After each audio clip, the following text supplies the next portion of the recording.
یہ ایک سرد اور خاموش رات تھی۔ مدینے کی گلیاں سو چکی تھیں، لیکن ایک شخص جاگ رہا تھا۔ وہ شخص کوئی عام آدمی نہیں تھا، وہ مسلمانوں کا خلیفہ حضرت عمر بن خطاب رضی اللہ تعالیٰ عنہ۔ حضرت عمر اکثر رات کے وقت گشت کرتے تھے تاکہ وہ خود اپنی آنکھوں سے دیکھ سکے کہ کوئی بھوکا نہ سو رہا ہو، کوئی مظلوم تنہا نہ رو رہا ہو۔ اس رات بھی وہ تنہا چلتے جا رہے تھے۔ اچانک شہر کے باہر ایک خیمے سے بچوں کے رونے کی آواز آئی۔ حضرت عمر قریب گئے، دیکھا ایک عورت چولہے پر ہنڈیا چڑھائی بیٹھی ہے اور بچے رو رہے ہیں۔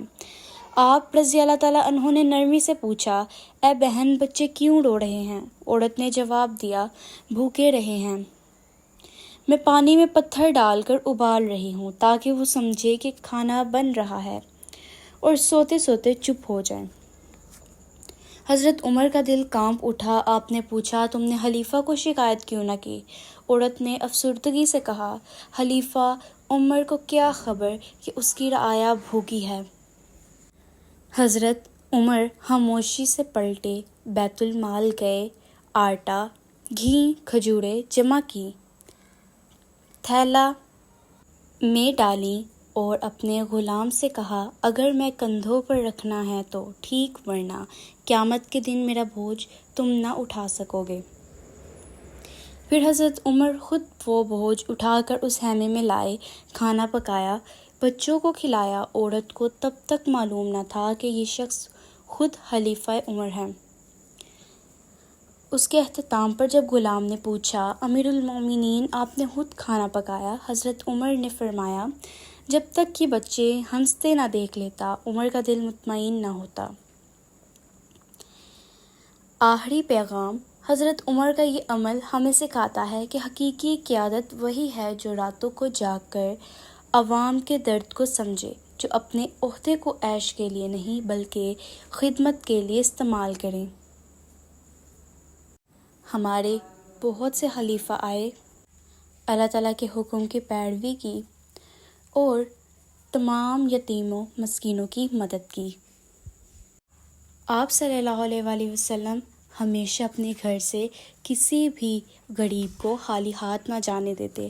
آپ کے پاس کچھ نہ ہونے کے باوجود بھی اسے کچھ نہ کچھ دے ہی دیتے تھے۔ آپ غریبوں، مسکینوں، یہاں تک کہ معصوم بچوں کے بہت زیادہ محبت کرتے تھے اور ساتھ ہی ساتھ میں آپ ان کی مدد بھی کرتے۔ ایک مرتبہ قبیلہ بنو مخزوم کی ایک عورت نے چوری کی۔ کچھ بڑے بڑے لوگ اس عورت کی سفارش کے لیے آئے تو آپ صلی اللہ علیہ وآلہ وسلم اس بات پر بہت زیادہ غصہ ہوئے۔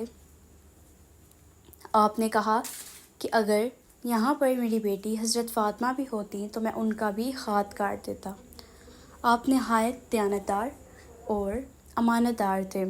تمام لوگ آپ کی مثالیں پیش، یہاں تک کہ کفار بھی آپ کو صادق اور امین کہہ کر پکارتے۔ آپ نہایت ہی عمدہ اخلاق کے مالک تھے۔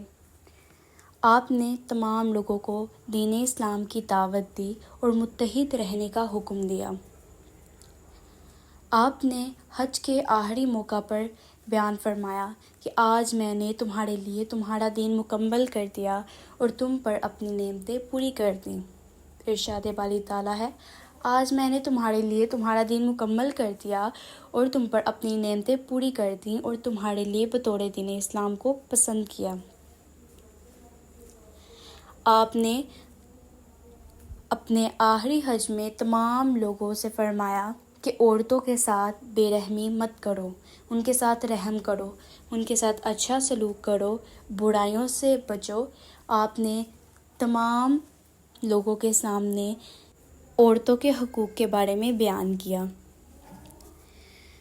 تمام لوگ آپ کو صادق اور امین کے نام سے پہچانتے تھے۔ کفار جو کہ ہر وقت آپ صلی اللہ علیہ وآلہ وسلم کے خلاف سازشیں کرتے تھے، وہ بھی آپ صلی اللہ علیہ وآلہ وسلم کی امانت داری اور دیانتداری کی مثالیں پیش کیا کرتے تھے۔